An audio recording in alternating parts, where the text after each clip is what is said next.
Right then, welcome back to another video. This one, as you can see, is some gameplay from the demo of the latest Gears of War game, Gears of War Judgment. Now, I'm not a massive Gears of War fan, I've got to be honest. That's not because I think it's a bad game, I've just never really got into it. And as the game's going on in the background now, I'll talk about it in a second, but I'll talk about my kind of history, if you like, with Gears of War, and what I think of it and everything else. Now, my main memories, and it's a really good memory really, if you can kind of have nostalgia for this gen because it's still relative, but I remember the adverts in, what would it have been, 2006 I think, for Gears of War, the original Gears of War. And I know it was in the UK, it was just before I came to America. I don't know if they had the same advert everywhere else in America or the rest of the world for that matter. Maybe they did. But in the UK anyway, the commercial, the advert for Gears of War was accompanied by a version of Mad World, the song, which is obviously a Tears for Fears classic from the early 80s. But this more haunting version was sung, if you like, by Michael Andrews and Gary Jules, or one of them sung, or one of them, I guess, did backing vocals. Not quite sure who did the main vocal to that. I guess I could check on Wikipedia, but I can't be bothered. But anyway, you know the song I'm talking about, very haunting kind of version, and it is great, I really like it. I prefer the original, I guess just through nostalgia, but it really is testament to, I guess, to the people who were sitting in a board meeting when they came up with that idea for the commercial, what song should we use? And testament to their skills for their job, you know, in their role, that, you know, when I think of that classic song, Mad World, yeah, alright, admittedly, I do think of Tears for Fears, but immediately I think of two things. I think of, well, Gears of War, which is what their intention, and I also think of that cover version, the more haunting version, by Michael Andrews and Gary Jules. So it just shows, I guess, how powerful adverts can be. They can really register, you know, and make you buy a game, essentially. So like I say, when I think of that song, I think of Gears of War, so it's worked, even though that song came out, you know, 20 odd years before the game. So anyway, that's that. So I remember buying Gears of War when it came out, and I did like it. You know, it was flavour of the month, wasn't it? And I played it for a little bit. Not really online, if I'm honest. I didn't really take it online, just occasionally. Wasn't my thing. And I guess I was just more used to the likes of Halo 3. Was Modern Warfare out by then? Well, Call of Duty 4? It may well have been, or just about to come out anyway. So I was kind of more into that. And the isometric handling of the characters, as you can see, for Gears of War, I didn't really like it. And I'm still not really used to it, really, if I'm honest. I'm still not really used to it, really. That's too many uses of the word, really, there. But yeah, I've definitely got more used to it as time's gone on, and I can appreciate it, that, you know, it really is a good style that does work. So that's that. Now, when Gears of War 2 came out, I did buy that. I took it online a little bit, but usually what I used there was the horde mode. So against the computer, essentially, either with yourself fighting against the enemy, or, you know, teaming up with mates. And that was quite fun, but I hardly played it because, again, I guess Modern Warfare 2 was out by that time. Maybe Call of Duty, World at War, and maybe another Halo game, whatever was doing the round, so I was still doing that. Then Call of Duty 3, I think that would have been on a pickup vid not long after it came out on my channel, and I did quite like it. I didn't touch the campaign, it's the only one so far that I haven't even touched the campaign, but I obviously will do eventually. But I did take it online more than any other more than any other Gears of War game, and I did enjoy it, but it just kind of reached a bit of a sour point for me one day, because I remember, and I did touch upon this little story, and this had been happening for a while really, but I was online, and it was in one of those games where all my teammates had died and it was just me, and they were all watching me, and they were all going, go, get a move on, you know. They weren't being like abusive, but it was just the fact that it was just, I'll take as long as I want. Oh, it's taking ages, get on with it. And I'm thinking, I'll just piss off. And in the end, I just kind of, I just quit the lobby. I thought, forget this is ridiculous. And then not so long after, I went into another game, and it's another bunch of idiots who, you know, they don't like losing, and they think you're rubbish, and I just thought, I can't be bothered with this. So I never played Gears of War 3 online again, just because it kind of soured it for me a little bit. But it was still quite a good game, and again, the Horde mode was extended and expanded to be much more of an experience. Look at this, by the way. 3 shots, all of them, right in his face. So that was, well, it wasn't really in his face technically, but yeah, that was pretty good. So, Gears of War Judgment, will I buy it? Yeah, I will buy it. I do quite like it. But I won't be paying $50 for it. I will get it eventually for maybe $20, $25 maybe. Or if I'm feeling particularly flush, I may splash out. But like I say, what I want to do first when it comes to the story is play Gears of War 3 first, and then by the time I've done that, then maybe then I can buy Gears of War Judgment, and conveniently, the price will then come down to, I guess, maybe, well, I'd say about $20. So anyway, this was a nice little surprise when I logged onto Xbox Live the other day, and a little message kind of prompted me to say, do you want to download the latest demo of Gears of War Judgment? And I said, yes, thank you very much, I would like that. So I did. And it's pretty good. Now, the demo is only one game mode. It's called Overrun. And basically, and I believe this is new to the series, it hasn't been in previous Gears of War, but it's such a long time since I played a Gears of War game online that I can't remember really what the point of the other game was. Maybe it's just kind of team deathmatches and stuff. But this essentially is you can either choose the side of the Locusts to begin with, or I say choose, I mean maybe you're just automatically assigned it, and then it switches round, and then you take charge of the COG, which are kind of like the good guys, if you like.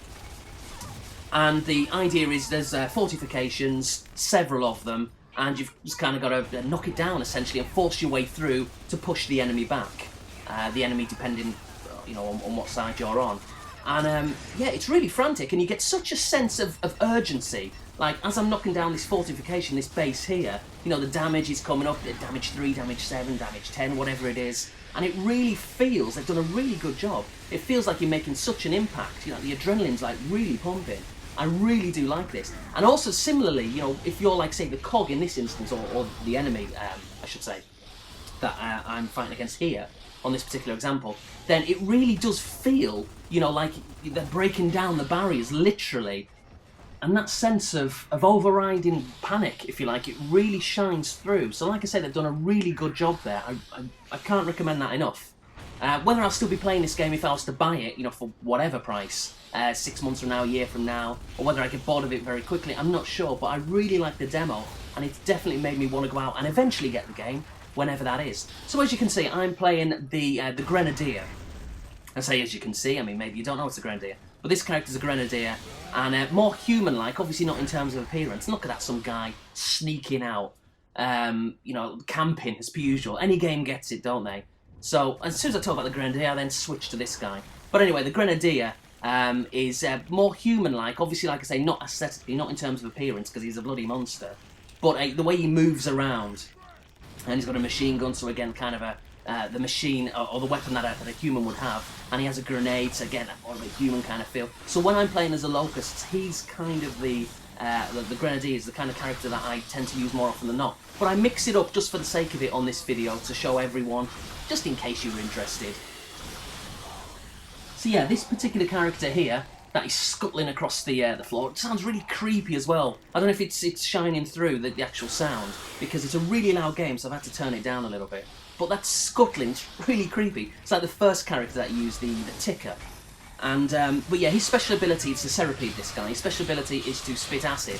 Surprised I didn't get a couple of kills there, because enough acid went around to, you know, to burn a few people there, but obviously not. But it didn't matter, because we pushed them back, and the level kind of ended, and we moved on to the next bit. And I think that's the last I use of the Serapede there, because it's a bit of a rubbish creature.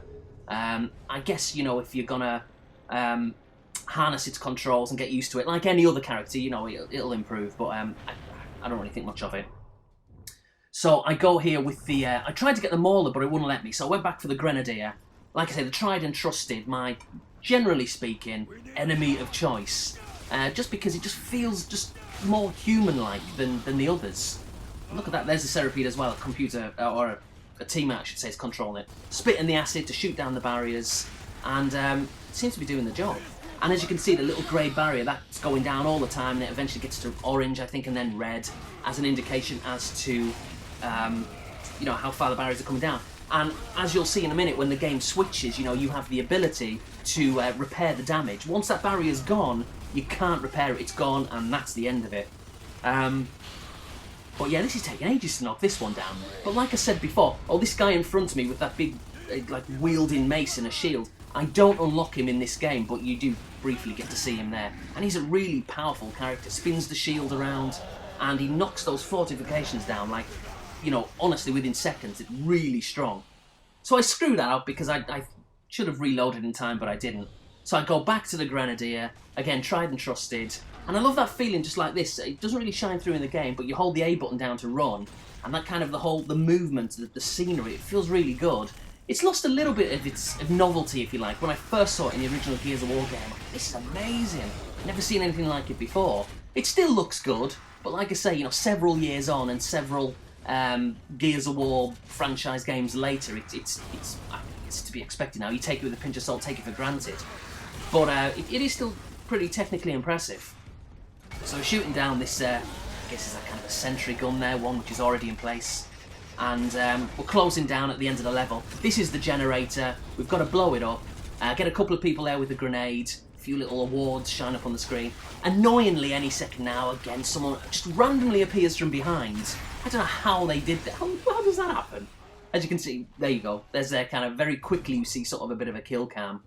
But yeah, and this is the bit that makes me laugh. So I use the Corpser. This is the highest rank thing in the game that you can use. And then within seconds, the game kind of ends, or the level ends, and we win. And the game switches, and for the next part of the game, I know it's a long vid, but I wanted to put it all in. For the next part, we switch to the COD. The COD? The COG. You have Call of Duty on the mind. We switch to the COG team. So the good guys, essentially. And we're treated to a little bit of a cut sequence, which I guess I could have skipped because it's not really that interesting. So yeah, just the one map in this game, Skyline, like I say, but I think it's a pretty good map, it works. And what I like about it is that there's multiple routes as well. So I think on that last section there, I don't think I went on the right-hand side, but you can do, and I like that. Maybe I should have, for the sake of the vid, showed all the different routes you can take. But it just opens it up a little bit, makes it become, you know, less predictable. So anyway, here we are, we start as the COG, or the COD, as I decided to call it a second ago. And straight away you get these little scuttling tickers running in. They really cause a lot of damage. And that's kind of the thing for those tickers. They're never really going to kill you unless you're standing right next to it, of course. But the idea of them is to basically just use them at the start of the game. I say they're never going to kill you, and then that happens, you know. But the idea, I guess, really, to maximise, to utilise them, is at the start of the game, use a scuttler, or a ticker, I should say. Just made that name up there, a scuttler. Use the ticker and just blow yourself up to enable the barrier to be broken down, which then makes it easier for you for the next life and for the teammates as well.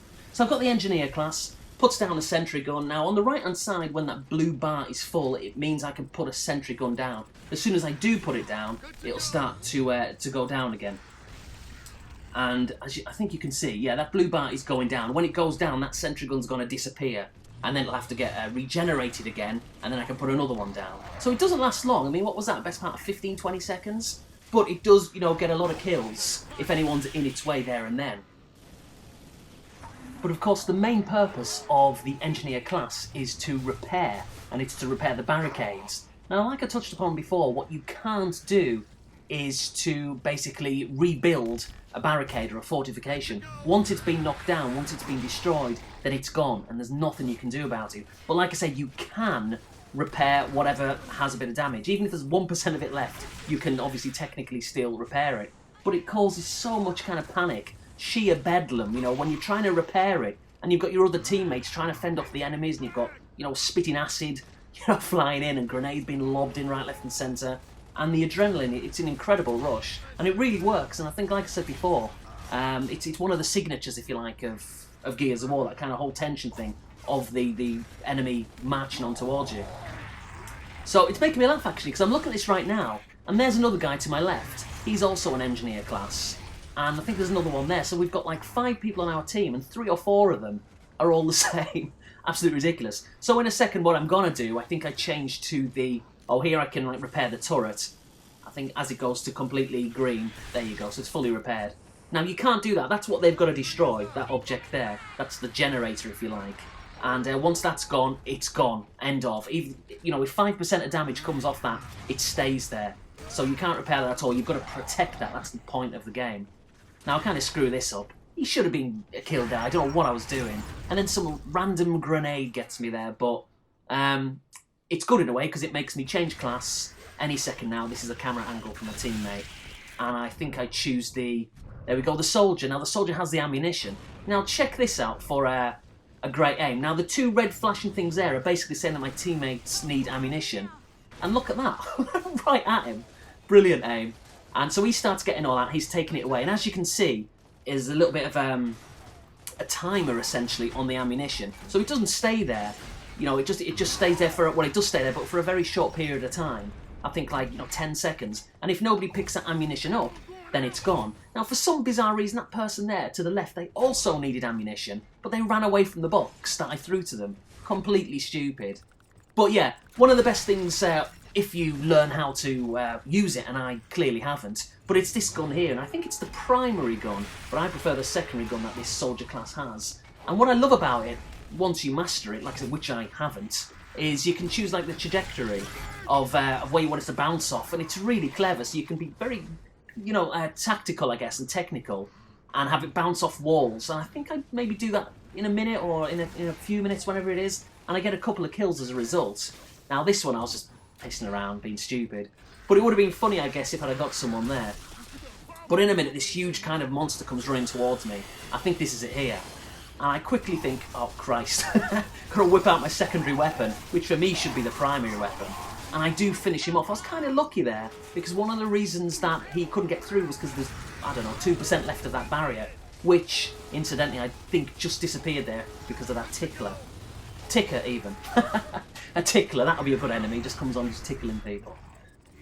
So now we're definitely skating on thin ice because the barrier to the left has gone. The barrier to the right is still there, but once it's gone on the left, then why would the enemy really choose to come on the right? I guess they could use it as a bit of a tactical thing, because they'd be thinking that we're expecting them to the left here.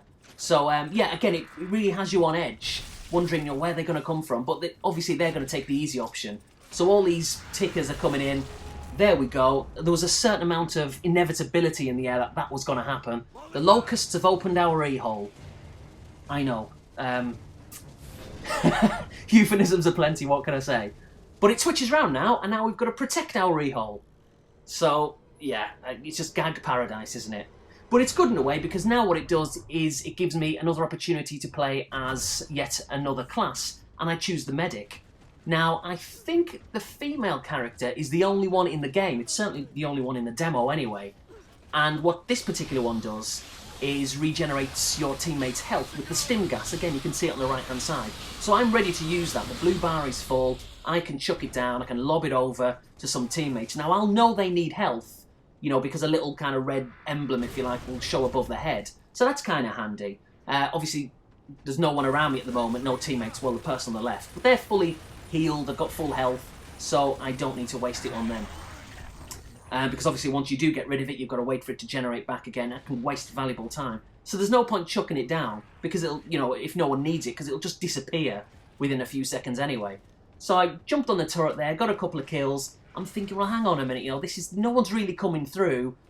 So I think to myself, well, let's go to the left-hand side, because like I said before, remember, there's multiple angles to come through on the map. And lo and behold, it looks as if pretty much that's where they are coming from, on the left-hand side. So I chucked down a stim gas there, even though nobody really used it, which completely contradicted what I said a minute ago about, you know, there's no point doing that. But still, I guess I panicked again a little bit and just thought, well, let's just put it down. It's not the end of the world. One of those stupid little tickers comes through, but I get rid of that.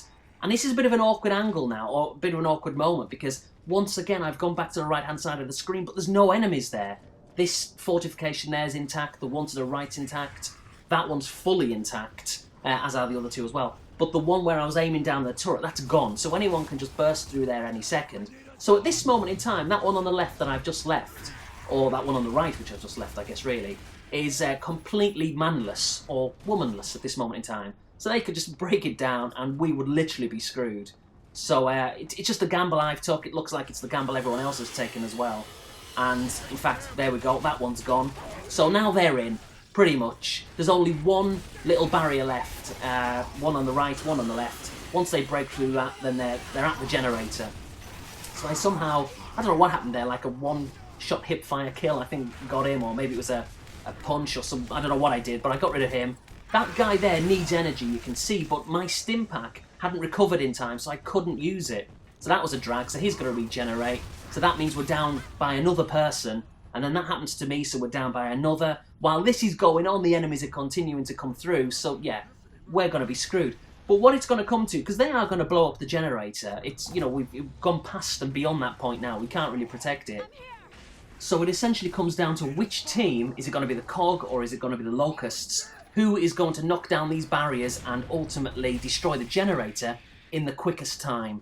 And I'm hoping it's going to be us, but I can't remember. It should be, otherwise I shouldn't really have uploaded this gameplay of us losing. So I hope it's us. But yeah, like I say, it's any second now it's going to happen. Now, what I'm doing here, I've just chosen the Scout class. And his special move, if you like, good little kill there in the corner, is a beacon. And by throwing the beacon, what that does is it highlights everybody in that vicinity, as you can see with like that yellow kind of colouring, whichever way you want to look at it. And anybody from my team who shoots, either kills or who injures, look at this by the way, good shot coming up. And obviously intentionally aiming high, because if you shoot at the body, you're going to have to at least pump another 4 or 5 bullets into him. But the higher towards the head you get, obviously you're going to finish them off quicker. But yeah, anybody basically in that beacon will gain me points, you know, assists if you like. So that's a good thing. And obviously I'm taking my time here and I'm shooting from a distance, shooting from afar, because, you know, I'm the sniper class and you've got to zoom in. The secondary weapon is kind of like, a bit like a pistol. Not particularly powerful, so yeah, hence backing off. So any second now the game's going to end. Who is going to win the game? It's going to be us. The Locust forces are pushed back. The Hammer of Dawn is online. So we've won, because we've done it in a quicker time. 10:24 to 9:41, so actually very close. I mean, we destroyed 3 objectives, they only did 1, so we deserve to win quite clearly there. Level 11, unbelievable. So, yeah, I really like this game, I've got to be honest. I will be buying it. I think the multiplayer is kind of really refreshing. So, yeah, not for $50 though, forget it. I'll probably pick it up when it's about 25. Anyway, thanks for watching. See you later.